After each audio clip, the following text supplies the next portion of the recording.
down to the lyrics. They've got the lyrics on their phone and they're actually streaming and singing along. They're singing your songs. Yeah. And requesting my songs. So it's actually like my show and my songs and my stories, coupled with all of my favorite Taylor Swift songs and Wagon Wheel and everything else. Well, let's just throw a sidebar in there. I know that you just went to see Taylor Swift, right? Amazing. How was it? I'm still in denial that the Eras tour is over because it's been my identity for a good 9 months since I got those tickets. I'm like, yes, I'm going to the Eras tour. I know what I'm wearing. I know what I'm singing. I know the playlist. I know, the dance moves. I know what's happening. I know when to scream and when to clap and when to put my hands in the heart in the air. And I've gotten it all ready. And so I'm in denial that it is over. It is not over. I will still be fangirling for as long as I can. And even when the Eras tour is over, the Tortured Poets Department will come out and I will be fangirling over that as well. I had an amazing time. I unapologetically ugly cried for multiple songs. It was very fun. She's an incredible performer and a songwriter, and the way that she connects with her fans is so inspiring as a musician myself. And the athleticism of that woman, like that is running marathons night after night after night after night. And I will tell you my shoes hurt. So those stages and yeah, with her dancing and such, but those stage changes that she has is just amazing. The production alone, it's 100% on another level. It was incredible. I watched it on Netflix. That's what, as people in America that don't go to the concerts because they are so like incredible. I wanted to go see Pink. I think she did an Australia tour as well. Yeah, I got to miss that one, but thankfully, the world of TikTok has kind of kept me up to date, and I had so many friends that went as well, so I got to see their videos and their point of view. But yeah, I was very grateful. I actually didn't watch the Netflix movie, the Disney movie. I think it's on Disney. I don't even know where it is, but it's coming out on Disney. I was very grateful. I didn't actually watch it yet. So I kind of got to experience the Eras tour firsthand for the first time in person, barring what I'd seen on TikTok. So, I didn't know that there was trees that came up in Evermore and Folklore, and I didn't know that she actually had a house. Like the set designs were literally bonkers. Like, it was absolutely crazy to see what those set designs had created, and the graphics and everything around just her music was eye-opening, absolutely shocking. I was like, whoa, the entire time. How did they do that? Yeah, I think she has like 20 big rigs, like tractor and trailers that are just the set. It's not the musician stuff or anything. It's literally a village to put on this show. And, it was very funny. I was writing an article for a premier music blog here in Australia called Country Town. They were very fortunate to actually share my Fangirl's Guide to Taylor Swift and the Eras Tour.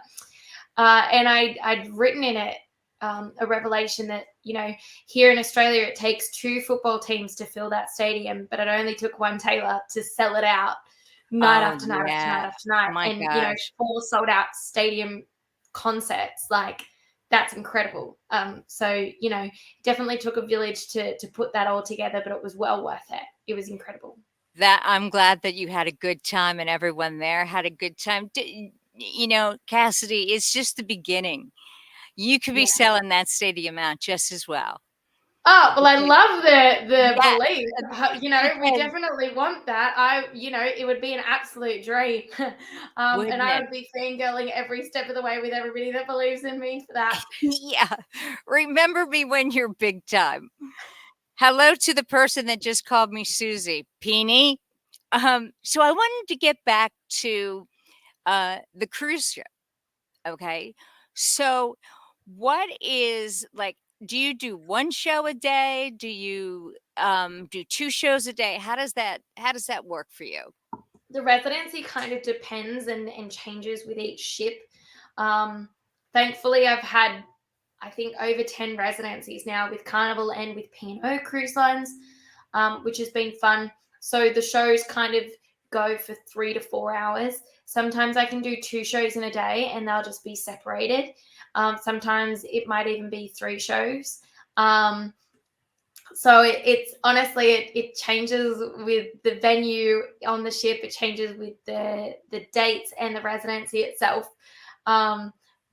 Yeah, it's definitely a lot of hard work. A lot of people think that it's, living on all vacation. pleasure. And while I Yeah, definitely right. have an incredible time getting to perform, on their main stages for hundreds, if not thousands of people at a time, it's definitely a lot of hard work put into it every single day. That, and how, as a vocalist, how do you, I mean, it takes a lot of hydration. It takes a lot of preparing your voice. I mean, what you eat and exercise and things of that nature. So, what do you do to like to pace yourself when you're doing 2 and 3 shows? And you're high energy, you know? I like to think I am, yeah. My technique is kind of formed from a long line of errors and trials and tribulations. I mean, when I first got on board on a residency on Carnival, they'd flown me to Florida. And I hadn't actually worked for anybody else before. A lot of my jobs as a musician is working one on one with the manager or owner of a restaurant, or we Right. have returned service leagues here in Australia, which is kind of like clubs. We call them RSLs. So, we have a lot of my interactions are never like a consistent basis. It's always one-on-one with the venue manager.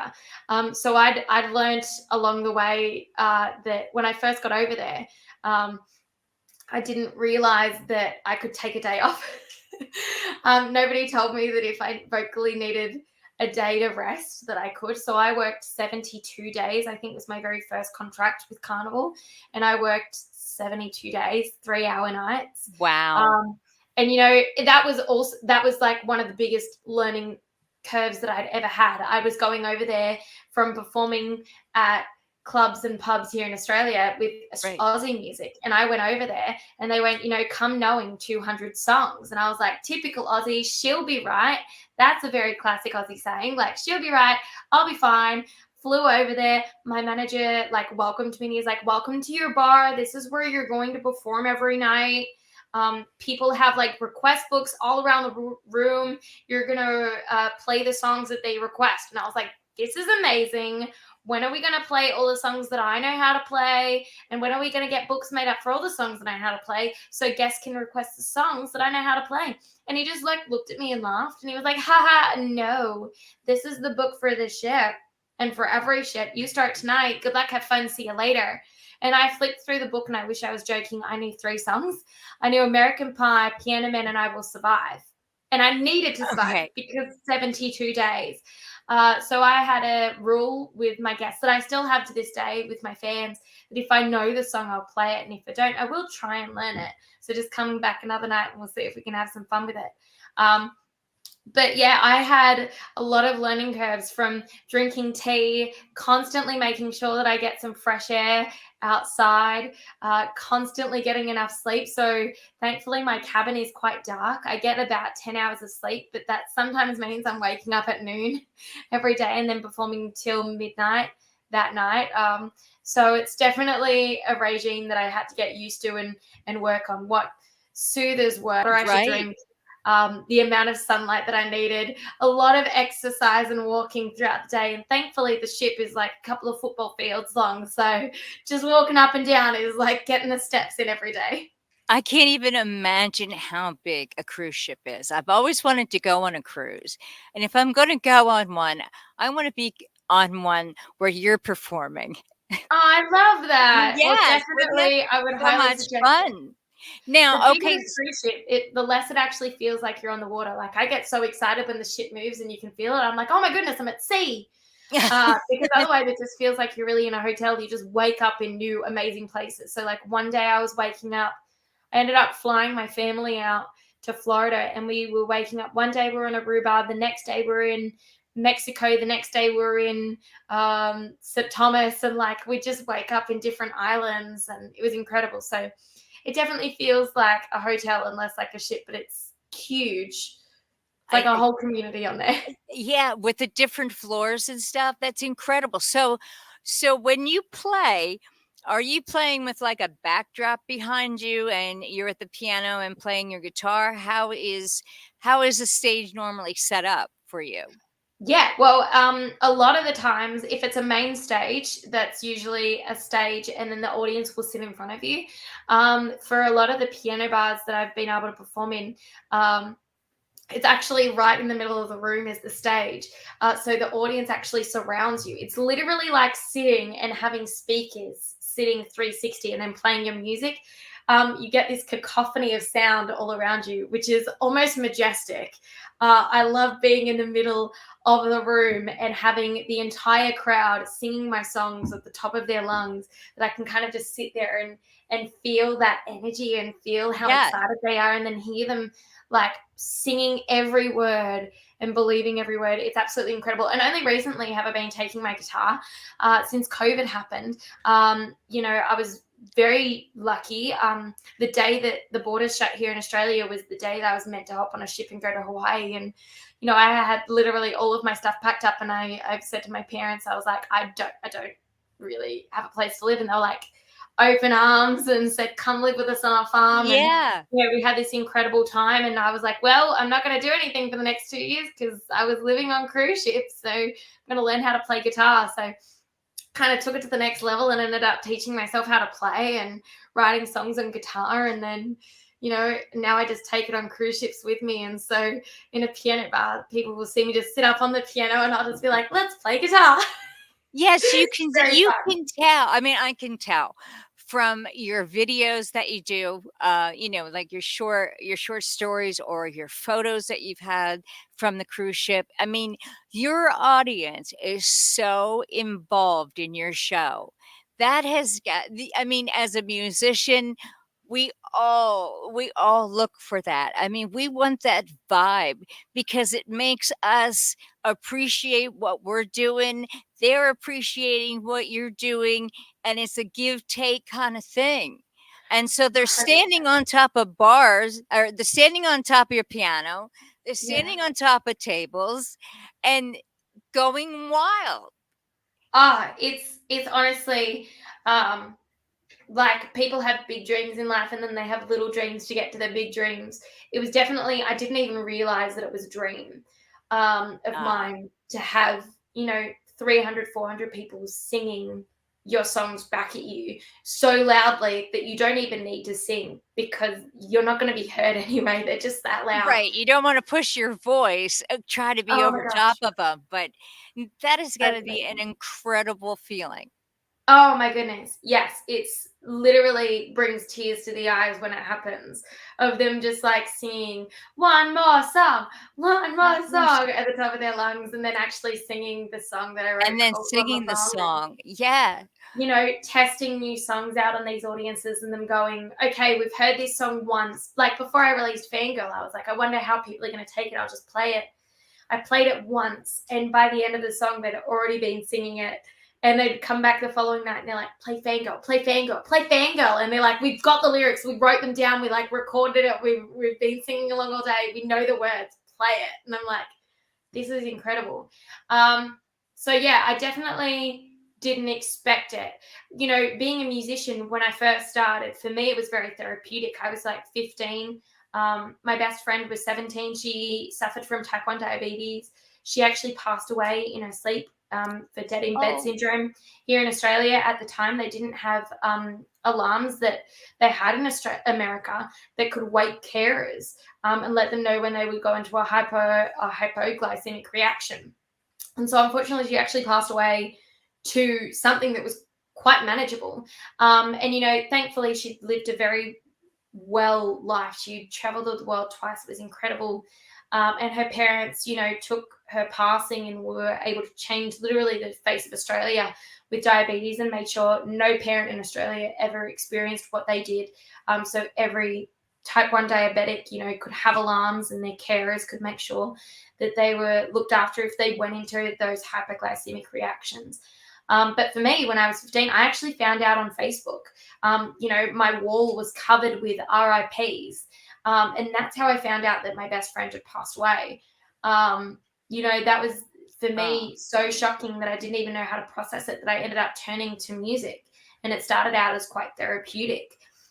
Right. And then, music eventually, as I grew older, became a way of me to escape. I started on cruise ships and I was starting to escape and travel and adventure and experience life. And I was escaping this, world of what is about to be my life, what is reality, stepping out of school and stepping into this big bad world. Music was that way of transformation.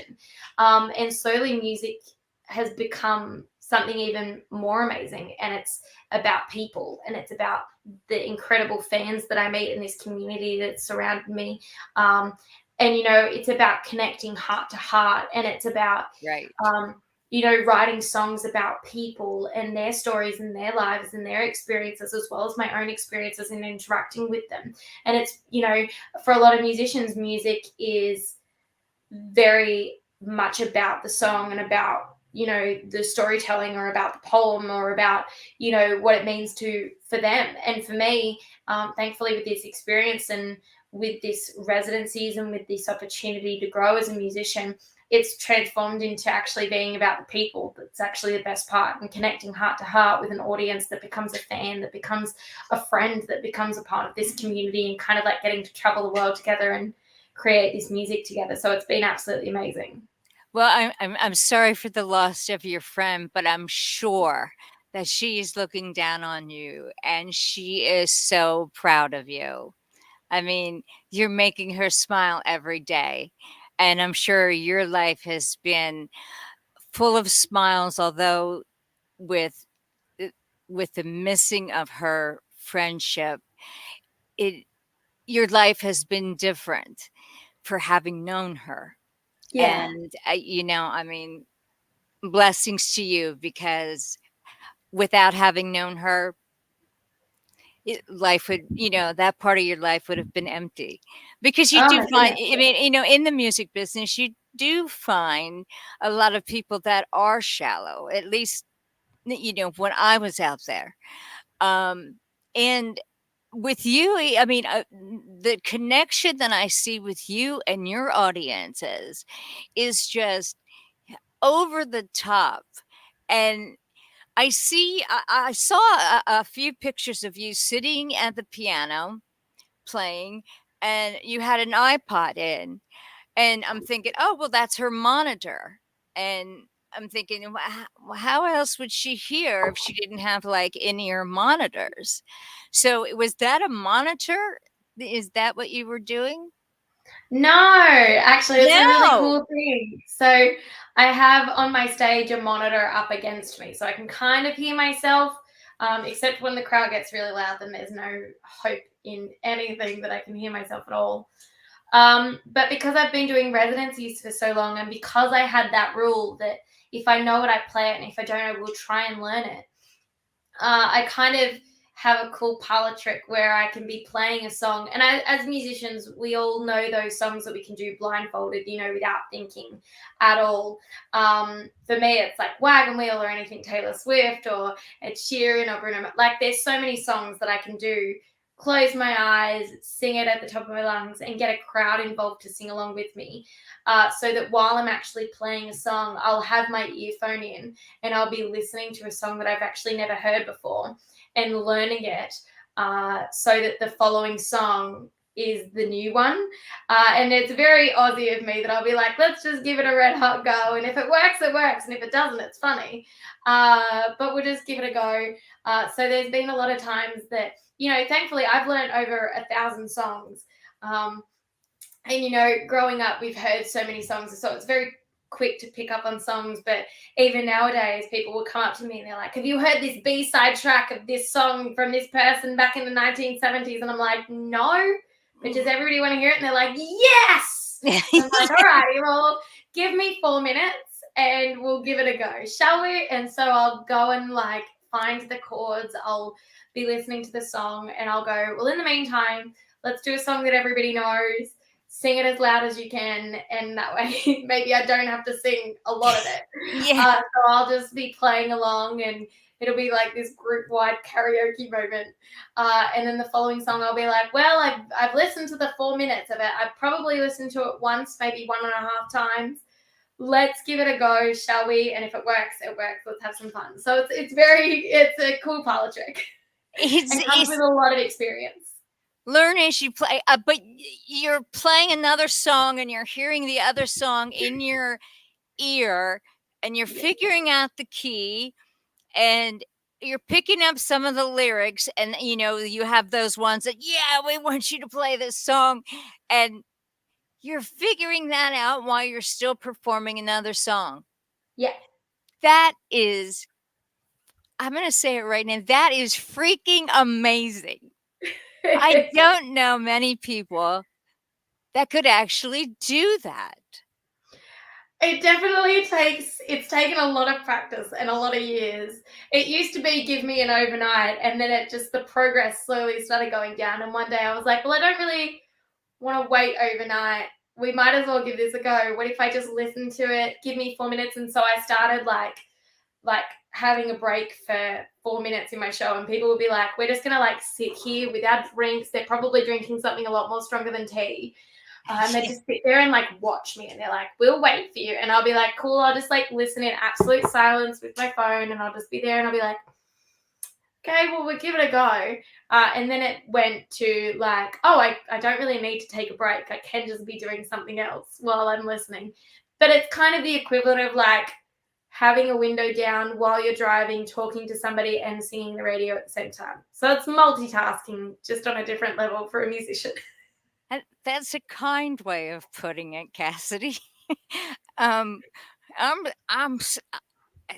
okay. You've stumped the panel on that one, because You're making me blush. It's a very cool thing. Not many people actually notice it. I think when no, people do notice it, they're like, wait, what's going on? And I'm like, yeah, it's like a normal thing now. And they're like, oh my gosh. And it just always like humbles me for a second. I'm like, oh, okay, it's actually a cool thing. It's like a normal and thing. So thank you very much. yes, you're more than welcome, and it's just you.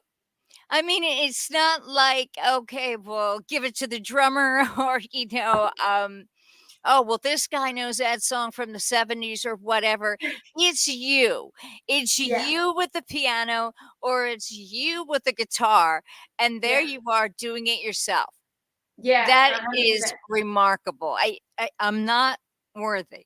I'm not. I mean, that Thank is, you. yeah, That's so you're more lovely of than you to say. welcome.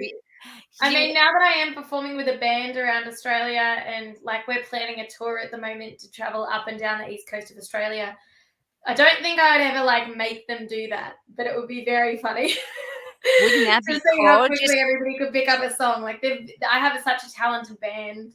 You wouldn't never it know. be I so kind of like cool to throw set the something at them. yeah, to set the band up and go, "Oh, we're gonna change it up. We're gonna do this song from the Everybody 70s, listen man." in their earphones. We'll just play a song we all know. Ready, set, go. No. But it I is hear definitely just me up there. So it got a lot of practice to try and like, for me, I love shows and I love performing because it's about creating an energy where people can be in a room and be authentically themselves and have the time of their right. life, and, just unashamedly sing at the top of their lungs and not really care if there's somebody next to them going, oh, they really can't sing, or they're way too loud. They're just having a good time, and I get to create that. With Right. I'm the curator of that, and that to me is so important. So to actually be able to keep the show and keep that energy and keep that entertainment level going, that nobody's Right. walking out of the room, they're actually a little bit intrigued to see if I'll do it, and b still entertained by the song that I'm putting on. That's very important to me. So it definitely took a lot of work, but I'm glad that you notice it and Oh, appreciate it. yeah. I mean, crowd participation to me is like everything. When they first Oh, yeah. came out with wireless mics, well, no, they didn't even have wireless mics. I would get a 50-foot cable on my mic, and I would go out into the middle of the crowd. And matter of fact, one night I ended up with laryngitis right before the show. And I'm like going, hey, I can't sing tonight, so I need some help. And it was like, it was kind of like what you were talking about. It was like everybody knew the songs that, we were doing and they sang them. It's And a I'm like, tearjerker moment, right? Literally my last contract, on my last week, I'd gotten the worst. It was the worst and the best contract I think I've ever done, because I had gotten down with COVID and influenza at the same time. I walked into the doctor's office and they were like, "Congratulations, you got both." And I was like, "Well, my parents said if I do everything, do it 100%. I just didn't realize I shouldn't do sickness 100%. I'd just gotten over COVID and influenza, gotten back out. I was cleared, no longer contagious. Got back out, performed one night, and then got laryngitis. And I'd lost my voice to the point that, I was actually nervous. I'd call home crying, going, "This is the worst I've ever been vocally." I actually, when you sing like Jingle Bells, you know how it starts. And I would be like, and not a sound would come out. I got so nervous. I had like 2 days and it was still just as bad. I went to go and do a show and my crowd looked at me, heard me sing one song, barely, and they went, "We've got this. Can you please play your song, Fangirl, your song, one more song, then we'll have a Taylor Swift song, then a Wagon Wheel song." They set my song list up oh, for me, that's so and cool. they were like, "We've got this. We're ready." And there was 300 people all at once. That I actually got to a point, there's a video of me just doing this, and I'm like conducting my crowd. The conductor. They're like, "We'll just take over for you." And I had no voice for 3 hours. And they went, "Next song, shall we crowd vote it? Another one of Cassidy Rae's songs? Cool. Everybody got the lyrics? Lyrics are around. Ready? 1, 2, 3, Cassidy, play the chords." And I went like this. I went, "Okay." Played my one chord and they were like, "Yes!" And it was absolutely amazing. I'd gotten to the point that I had hand signals. Like I wouldn't speak for the entire night. They're like, "You just suck on butter menthols, you suck on your soothers." I'd raise my glass and I'd be like this, and they'd be like, "Oh, time to drink. Cheers." So no, I 100%, like, it's such an incredible feeling when you've created that, and you obviously know that so well, having laryngitis as well at that time, that the crowd has already been so with you and so supportive of you, and loving it, and loving the atmosphere and the energy and the show that you've created, that they're like, "You know what, we're actually here with you. If you fall, we got you. We're ready to sing at the top of our lungs." That is such an incredible, heartwarming feeling. Like it brings tears to the eyes just thinking about it. And it takes a proficient songwriter and an entertainer to be able to create that atmosphere. So credit to you, to be able to have a crowd that actually goes, we're here, we're supporting. I mean, it's you feel helpless, and you're like, I what am I going to do? But you definitely don't need background singers, and you get caught up with a cold or something, that your audience is going to take over. Just use the cup, okay, and then it goes to the chorus or wherever. Like going and just playing, they're like ready to count it in. They've got it. They're like sorted. It's absolutely incredible experience. And I'm actually headed off this Sunday. I'm flying back down to Sydney to go and start another residency with Carnival Cruise Lines, I think on the Carnival Splendor ship. So hopefully I'll get to create that atmosphere again. Just without the laryngitis would be nice. That'd be great. That would be so much fun.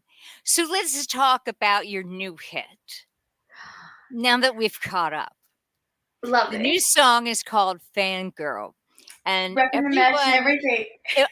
Where did you get that T-shirt? Because I have no idea how you found one that said Fangirl on it. I know. It's my own. So it's on the website. People can come fangirl with me.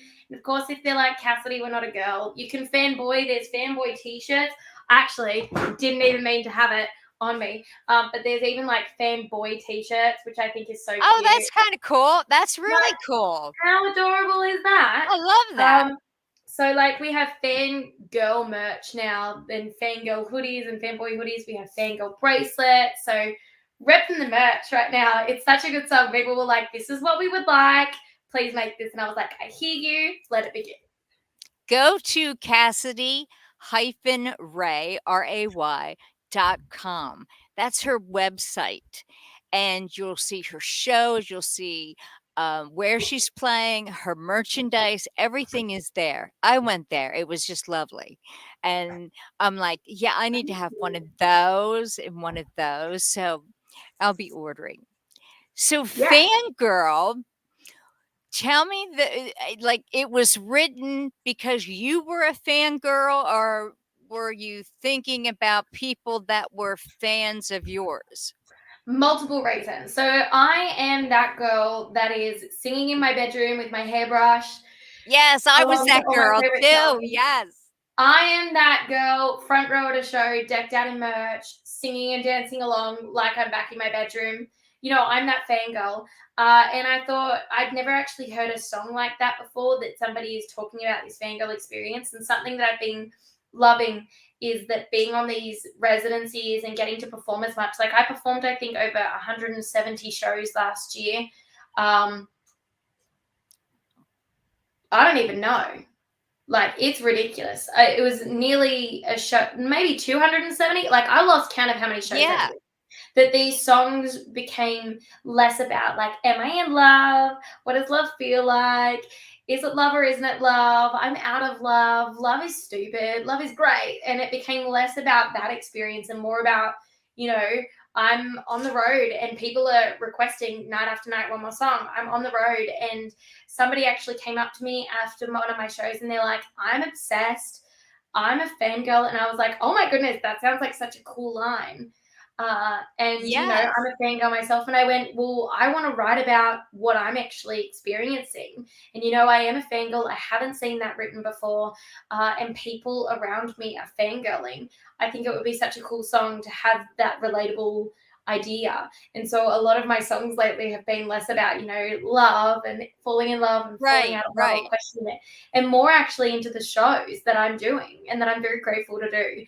So fangirling is just one aspect of that I was so grateful to actually, you know, take this idea and this body of a song and take it to my producers, M Squared, and they were able to sprinkle magic and help co-write it into the phenomenal thing that it is today, that people sing at the top of their lungs, which I'm so happy about. But yeah, it was this incredible song that I was kind of like, this is what I'm experiencing, and I think people would absolutely fangirl over fangirl. I agree. You know, I was going to play a track, but a fangirls for our listeners and for our viewers.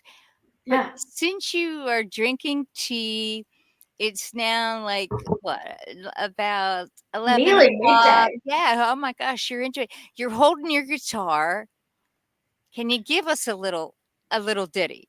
I would love to. Okay, here All we are. right. It's the first time on the infamous Sue Bloom. We are going to hear Cassidy Rae play and sing her song Fangirl. I love it. Fangirl Okay. along out there if you know the words.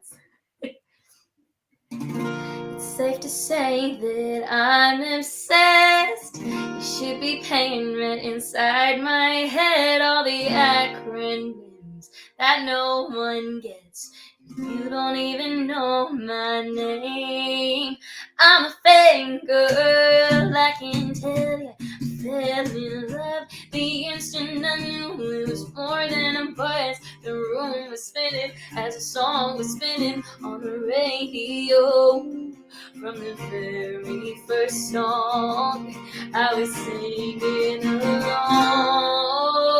It's safe to say that I'm obsessed. You should be paying rent inside my head. All the acronyms that no one gets.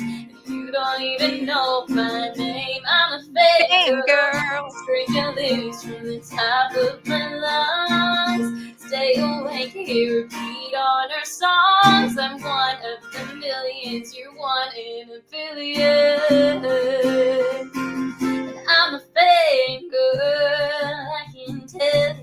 It's more than a trend, your words are my guru, my confidence. You're telling my story while you're singing your song.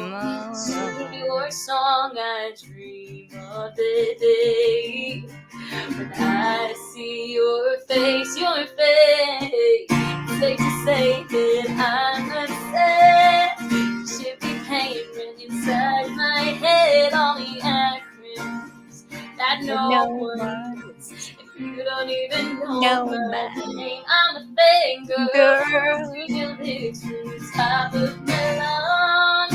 Stay awake, you repeat on our songs. I'm one of the millions, you're one in a billion. And I'm a fangirl. Thinking about you. I'm a fangirl. So bad. Oh, I'm a fangirl. No pain, no shame. Yeah, I'm a fangirl. I scream your name. Yeah, I'm a fangirl. If you feel the same, say it with me now. Say it with me now. I'm a fangirl. No pain, no shame. Yeah, I'm a fangirl. I scream your name. Yeah, I'm a fangirl. If you feel the same, raise your hands now. It's safe to say that I'm obsessed. Should be paying rent inside my head. All the acronyms that no one gets. You don't even know my name. Ha! I'm a fangirl. Read your lyrics from the top of my lungs. Stay awake, you repeat on our songs. I'm one of the millions, you're one in a billion. And I'm a fangirl.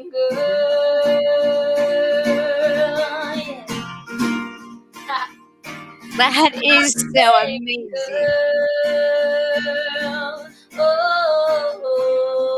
Oh, I'm a fangirl.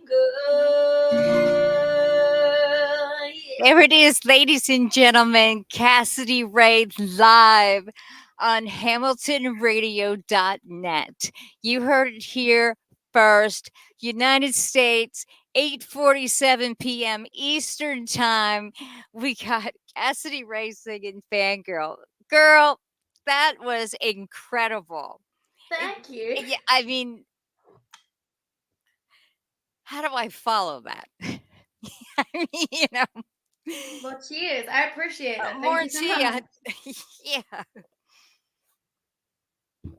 Why am I drinking? Or why am I sipping? And you're the one that sang. That was just the best. Those of you that are watching this, come on, man. You have got to love that. I have all type of artists on, rock artists and country artists, and I got to commend you, Cassidy. I know that you do this for a living, but so do they. And you have been the first to actually sing here live, and it was beautiful. So You're making me fangirl. Now I'm gonna have to send you one of my fangirl bracelets. yes, of course I do. Yes, I'm one of you. Look, I even know how to do this. I mean, You're doing it. You're doing the heart and everything. I'm gonna have to send you fangirl bracelets. I might have to send you a couple of extra to give away if you want. Oh, of But course. seriously, thank you for fangirling with me. So you're gonna have to let me know your postal address. Oh, absolutely. I will do that after the show. Like I said, I am in all of you. I mean, you are a true performer. Not that the other people aren't, but everybody approaches it differently.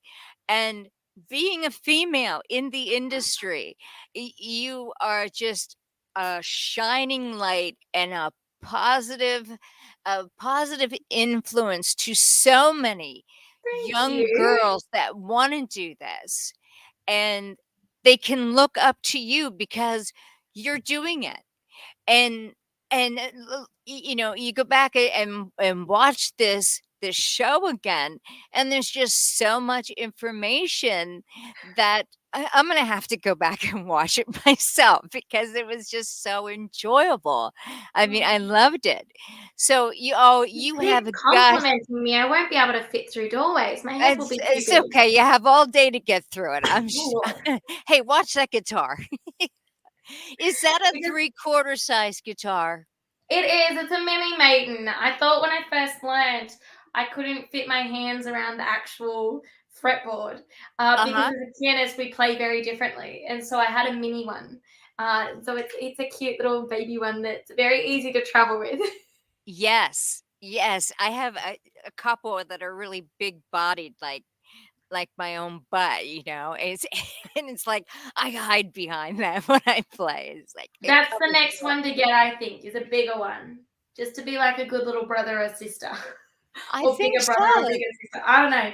I love it. It's beautiful. It creates such a nice sound, and it's got a lot of memories attached to it. Oh, I'm sure it does.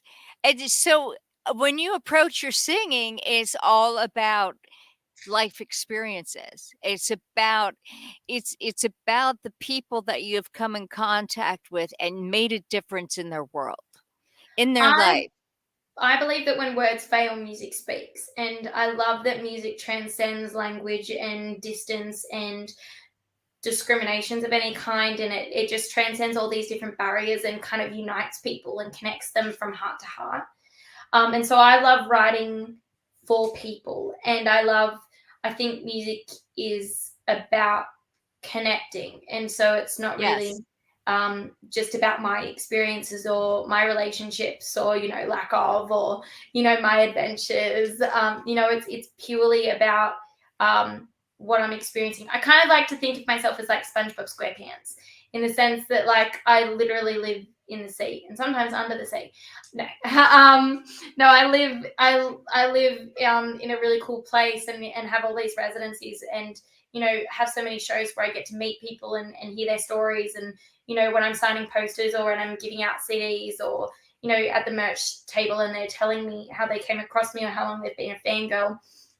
I get to hear their life story and kind of absorb everything around me and around them, and then I kind of like take it to the piano or the guitar, and I end up like squeezing myself out like a sponge, and out comes this music before I've even really thought of it. So my songwriting experience is very much based on everything around me, as well as my own life experiences. And that's important, because you're right. There are so many writers that are writing about love and, personal issues and things of that nature. And that's all well and fine. There are great hits out there. But what I found was so refreshing with you, and I found this out last year, it was like, wow, she gets it. Now, you have a song called One More Song. And anybody that has ever played live at the end of the night, it's like, okay, thank you and good night. And there's somebody, I don't care if you're in a bar, wherever, it's like one more song. And it's like here in America, they always want to hear Freebird, by Leonard Skinner or something weird like that. But your song One More Song, I could just relate to that, because the whole lyric line is that based off of a performer, because that's what we Yeah. hear. And so it doesn't just work for like songwriters, but it works for the fans. So when I'd finished like a 3-hour show, I'd had this entire crowd that like started joining together and were like, one more song. And I was very surprised that they didn't sing encore, but that would have been such a weird song to write encore comparatively. And I thought nothing of it until I'd hopped on a residency that was from Seattle to Sydney. And so it was literally a 30-day cruise with the same guests, same fans, night after night. And on the very first night, I just finished like a 4-hour show, and that all started like banging on the tables, one more song. And I stupidly said out loud, "Oh my goodness, thank you so much. This is amazing. And it's only the first night. I wonder how many nights in a row you could keep doing this." And they took that as a challenge, not as like a compliment, because we got to the 14th night and they were still chanting, one more song. And I was like, 3 times 3 and 4 by 42, that's a good 160 plus hours that I've just performed. No, 4 by 14, sorry. That's a good 40, 54 hours, um, Yes. 64 hours that I've just performed. And you're still asking for more song. That's it. If you're going to ask for one more song, I'm going to write you a song called One More Song. So the next time you chant one more song, I'm just going to play you my own. And it was very like blasé of me. And again, they took it as a challenge and not just me trying to be funny. The 15th night came and they were still chanting one more song. So I'd actually written them that that night.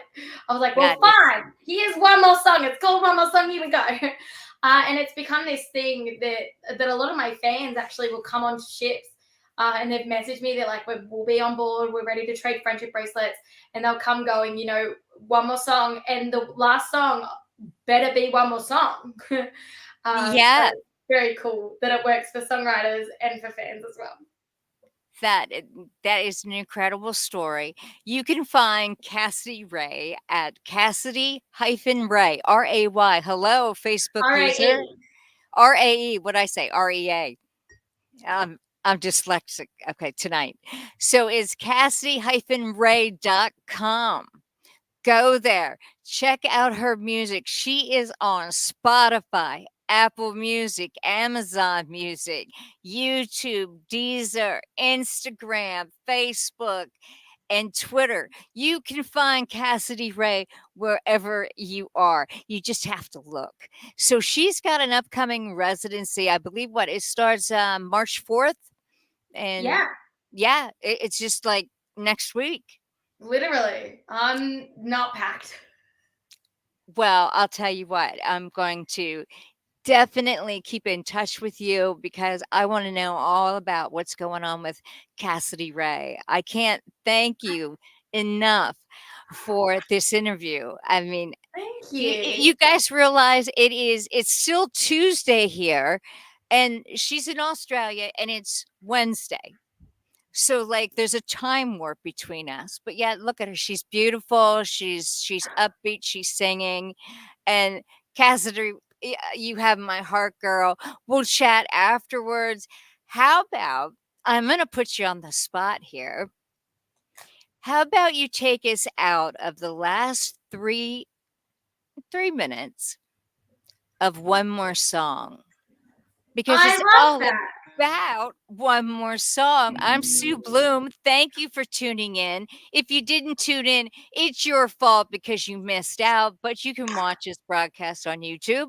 Please enter hamiltonradio.net and please request Fangirl by Cassidy Rae.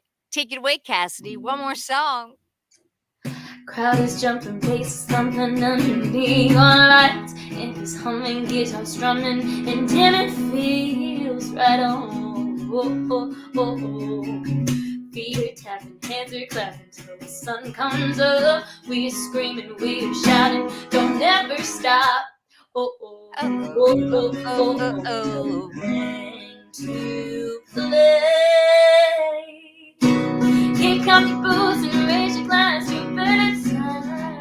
Go grab a friend and just forget what's on your mind. Don't get left behind. You're gonna be here all night. So raise your voice and shout it out. Let's make it loud.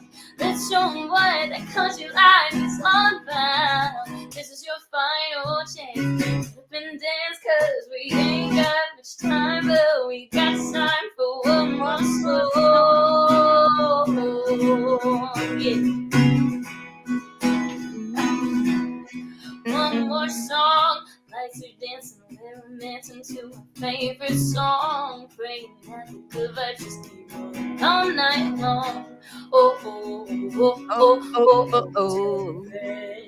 To play. Kick up your boots and raise your glass to bird times. Go grab a friend and just forget what's on your mind. Don't get left behind. Ain't gonna be here all night. So raise your voice and shout it out. Let's make it loud. Show them what it's all about. This is your final chance. Get up and dance, cause we ain't got much time, but we got time for one more song. Oh, one more song. Just keep playing now. We ain't got much time, but we got time for one more song. There it is, ladies and gentlemen. One more song by Cassidy Rae. Cassidy, thank you. God bless you. Be safe out there. I will keep in contact with you. For sure. Thank you you. so much for taking the time to be on tonight. I am sure the listeners loved it. I'll keep pushing your songs. I'll keep following you. And it's all about the people that we play for. And you're doing a wonderful job. So, girl, much love Appreciate to you. you. Thank you so You're much. more than Cheers. welcome. You guys join all of CassidyRae.com. Check her out on her videos on Instagram, Facebook, everywhere, man. Just hang on to Cassidy Rae. She is going #1. Thank you, Cassidy. I appreciate your time. Cheers.